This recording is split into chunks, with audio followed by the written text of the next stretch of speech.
അസ്സലാമു അലൈക്കും വറഹ്മത്തുള്ളാഹി വബറകാതുഹു. പ്രിയപ്പെട്ട സഹോദരങ്ങളെ, നിങ്ങൾ ഈ സ്ക്രീനിൽ കാണുന്ന ഫോട്ടോ പയ്യോളിയിൽ ഒരു പാവപ്പെട്ട കുടുംബം വീട് വെക്കാൻ വേണ്ടി ഉദ്ദേശിക്കുന്ന ഒരു സ്ഥലത്തിൻ്റെ ഫോട്ടോ ആണ്. വളരെ പാവപ്പെട്ട കുടുംബമാണ്. ഈ സ്ഥലം തന്നെ വാങ്ങിയത് വളരെ പ്രയാസപ്പെട്ടുകൊണ്ടാണ്. വെള്ളം നിൽക്കുന്ന ഒരു പ്രദേശം കൂടിയാണത്. അവിടെ മണ്ണിട്ട് നികത്തിയാൽ മാത്രമേ വീട് വെക്കാൻ സാധിക്കുകയുള്ളൂ. 3 ചെറിയ മക്കളാണുള്ളത്. കൂലിപ്പണിക്ക് പോയി നിത്യജീവിതം പുലർത്തുന്ന ഒരു കുടുംബമാണ്. വാടക വീട്ടിലാണ് ഇപ്പോൾ അവർ താമസിച്ചു കൊണ്ടിരിക്കുന്നത്. അവിടുന്ന് പോകാൻ വേണ്ടി അതിൻ്റെ ഉടമസ്ഥൻ ആവശ്യപ്പെടുന്നുണ്ട്. അത്രയേറെ ഒരു പ്രയാസത്തിൽ എവിടെ പോകുമെന്നൊന്നും അറിയാതെ വല്ലാതെ വിഷമിച്ച് നിൽക്കുകയാണ്. അവർക്കിപ്പോൾ ഒരു 3 ലോഡ് കല്ല് കിട്ടിയാൽ, അതിൻ്റെ സിമൻറ്റും കിട്ടിയാൽ അടിത്തറ പാകാം എന്ന് ആഗ്രഹമുണ്ട്.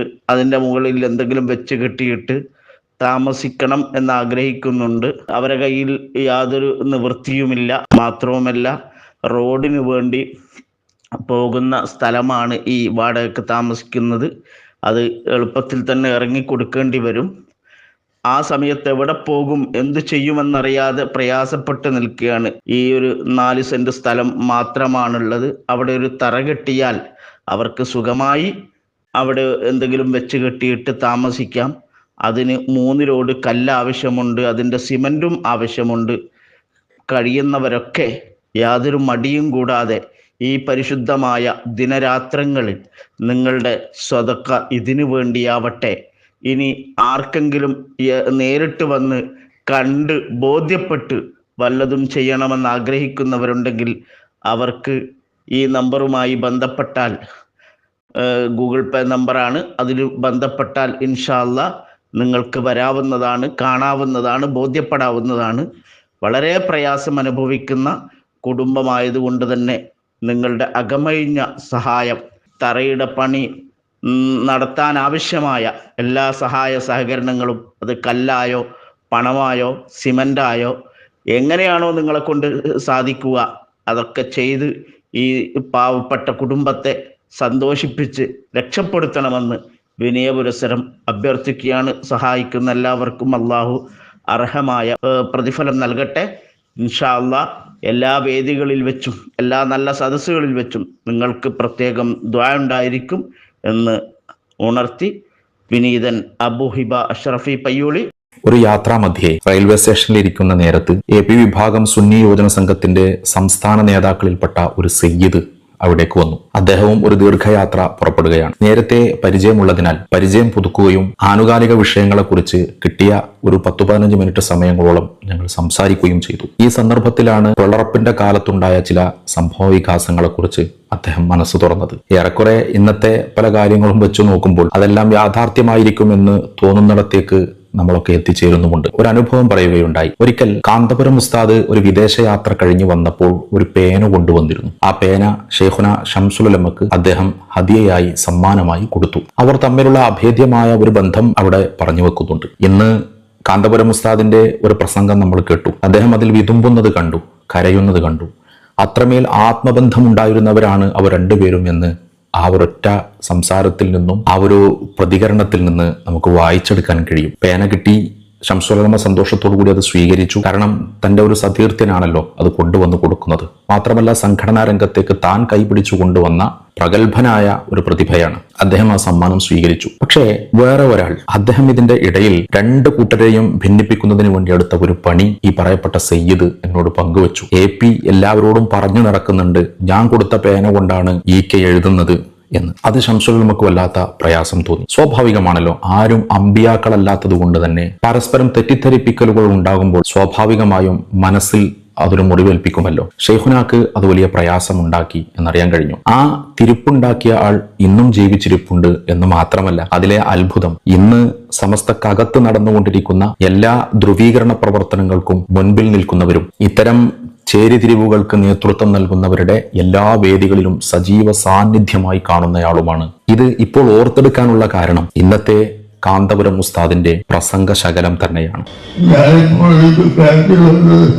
എന്തിനായിരുന്നു നിങ്ങൾ ഞങ്ങളെ തമ്മിൽ അകറ്റിക്കാട്ടത് എന്ന് ചിന്തിക്കുമ്പോഴാണ് മീഡിയ ഔട്ട് ചെയ്ത ആ ഒരു ഭാഗത്തിൽ നിന്ന് ചില ചോദ്യങ്ങൾ നമ്മുടെ മനസ്സിലേക്ക് കടന്നു വരികയാണ്. ഷെയ്ഖുന ശംസുലുലമയും അദ്ദേഹവും തമ്മിലുണ്ടായിരുന്ന അഗാധമായ ബന്ധത്തിലേറ്റ വിള്ളലിൽ അദ്ദേഹത്തിന്റെ മനസ്സു പൊട്ടിയുള്ള ആ പറച്ചിലും ആ തൗബയും ആ ഒരു വിതുമ്പലുമൊക്കെ കാണുന്നവർക്ക് തന്നെ മനസ്സിൽ വലിയ പ്രയാസം ഉണ്ടാക്കുന്നതായിരുന്നു. എന്നാൽ ആ പ്രസംഗത്തിന്റെ ഇടയ്ക്ക് അദ്ദേഹം ചോദിക്കുന്ന ഒരു ചോദ്യമുണ്ട്: നിങ്ങൾ എന്തിനാണ് ഞങ്ങളെ തമ്മിൽ അകറ്റിയത്? അതൊരു പ്രസക്തമായ ചോദ്യമാണ്.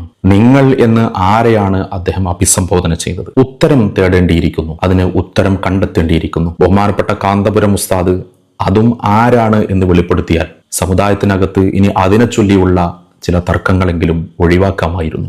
സുന്നി യുവന സംഘത്തിന്റെ സംസ്ഥാന സെക്രട്ടറി ആദരണീയനായ അബ്ദുൽ ഹമീദ് ഫൈസി അമ്പലക്കടവ് ഒരു ഫേസ്ബുക്ക് പോസ്റ്റ് ഈ വിഷയത്തിൽ ഇട്ടിട്ടുണ്ട്. നിങ്ങൾ വായിച്ചിട്ടുണ്ടാകും. അതിൽ കാന്തപുരം ഉസ്താദ് പറഞ്ഞ വാക്കുകളെ കോട്ട് ചെയ്തുകൊണ്ട് ഹമീദ് ഫൈസി പറയുന്നത്, അദ്ദേഹത്തിന്റെ ഏകദേശം ഒരു 4 പതിറ്റാണ്ട് കാലത്തെ സംഘടനാ പ്രവർത്തന കാലയളവിൽ ബോധ്യപ്പെട്ട സംഗതികൾ തന്നെയാണ് കാന്തപുരം ഉസ്താദ് പറഞ്ഞത് എന്ന് അദ്ദേഹം അടിവരയിടുന്നുണ്ട്. എന്നാൽ ബഹുമാനപ്പെട്ട അമ്പലക്കടവ് ഉസ്താദിനോടും 40 വയസ്സിന് താഴെയുള്ള എന്നെ പോലെയുള്ള ആളുകൾക്ക് ചോദിക്കാനുള്ളത്, എന്തായിരിക്കും ഉസ്താദെ കാന്തപുരം ഉസ്താദ് പറഞ്ഞു വെച്ചതും നിങ്ങൾ അടിവരയിട്ടതും? ഇതറിയാനുള്ള താല്പര്യം ഞങ്ങൾക്കുണ്ട്. ഒരുപാട് കാലങ്ങളായി വളർപ്പിന്റെ കാരണങ്ങളെക്കുറിച്ച് ബഹുമാന്യനായ അബ്ദുസമദ് പൂക്കോട്ടൂർ അടക്കമുള്ള പ്രഭാഷകന്മാരിൽ നിന്ന് ഞങ്ങൾ കേട്ടു തഴമ്പിച്ച ഒരുപാട് സംഭവങ്ങളുണ്ട്. അതിന്റെ പേരിൽ മഹല്ലുകളിൽ ഒരുപാട് കലഹങ്ങൾ ഉണ്ടായിട്ടുണ്ട്. ചുമരുകൾ മദ്രസകളിൽ ഉയർന്നിട്ടുണ്ട്. പള്ളികൾ രണ്ടായിട്ടുണ്ട്. പള്ളികൾ തകർക്കപ്പെട്ടിട്ടുണ്ട്. വലിയ പ്രത്യാഘാതം ഈ ഒരു പിളർപ്പ് കൊണ്ട് സമുദായത്തിന് നേരിടേണ്ടി വന്നിട്ടുണ്ട്. ഒരുപാട് പിന്നോട്ട് ഈ സമുദായത്തെ വലിച്ചിട്ടുണ്ട്. സമുദായത്തിന്റെ ഊർജവും സമ്പത്തുമൊക്കെ ഈ തർക്കവിതർക്കങ്ങൾക്ക് വേണ്ടി വിനിയോഗിക്കപ്പെട്ടിട്ടുണ്ട്. അതിന്റെ കാരണക്കാരാരാണെന്ന് കാന്തപുരം ഉസ്താദ് പറയണം. അടിവരയിട്ടുകൊണ്ട് പറഞ്ഞ ഹമീദ് ഫൈസി ഉസ്താദും അത് വെളിപ്പെടുത്തണമെന്നാണ് ഞങ്ങളെപ്പോലെയുള്ള 40ന്റെ ചുവടെ പ്രായമുള്ള ആളുകളുടെ ആവശ്യം. എന്നാൽ ആ വിഷയത്തിൽ ഹമീദ് ഫൈസി ഉസ്താദ് സൂചിപ്പിക്കുന്നുണ്ട്, കഴിഞ്ഞ 2-3 വർഷങ്ങൾക്ക് മുൻപ് വരെ 4ഓളം വരുന്ന ആളുകളെ മധ്യസ്ഥ ചർച്ചയ്ക്ക് നേതൃത്വം നൽകിയവരെ കുറിച്ച്, അതിന്റെ അടിസ്ഥാനത്തിലാണ് ഇന്ന് കാണുന്ന സൗഹൃദാന്തരീക്ഷം നിലനിൽക്കുന്നത് എന്ന്, അതിലും ചില വിശദീകരണം അനിവാര്യമാണ് എന്ന് മനസ്സിലാക്കുകയാണ്. അങ്ങനെ ഒരു മധ്യസ്ഥ ചർച്ചകൾക്ക് നേതൃത്വം നൽകിയ ആ ചർച്ച എന്തുകൊണ്ടാണ് പരിസമാപ്തിയിലെത്താതിരുന്നത്? എവിടെയാണ് അതിന് പാളിച്ച പറ്റിയത്?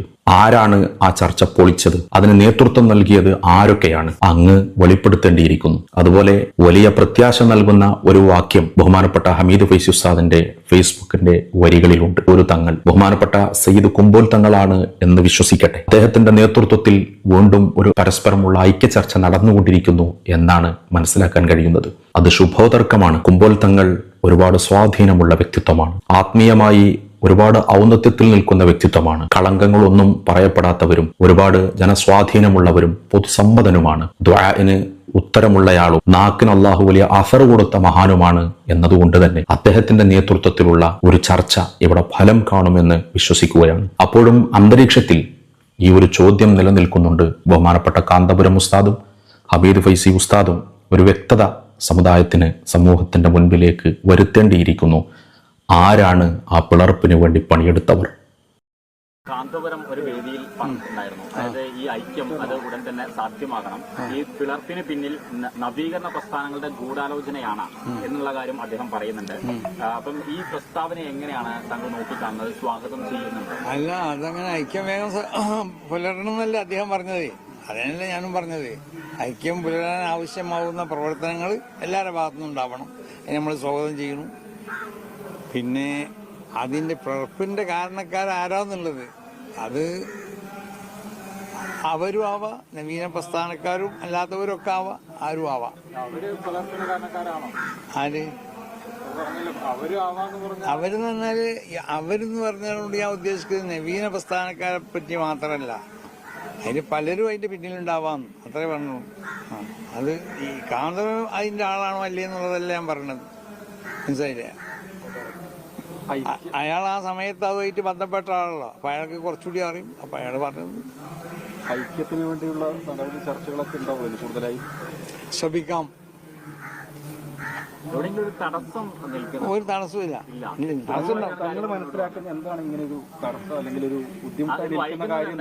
അല്ല, അങ്ങനെ ഇപ്പൊ പല ഇത് കേട്ടില്ല, താങ്കൾ എത്ര കൃത്യമായിട്ടാണ് ആ വിഷയം പറഞ്ഞത്. കോമാടാ, നിങ്ങളിപ്പം 100% ശംസുൽ ഉലമന്റെ അതേ വഴിയിൽ ആദർശത്തിൽ ഞങ്ങൾ ഒന്നാണ് എന്നൊക്കെ പറഞ്ഞാണ്ട് വലിയ സംഭവമാക്കിനിയല്ലോ. താങ്കളപ്പോ പറഞ്ഞ നിങ്ങൾ കേൾക്കണില്ലേ?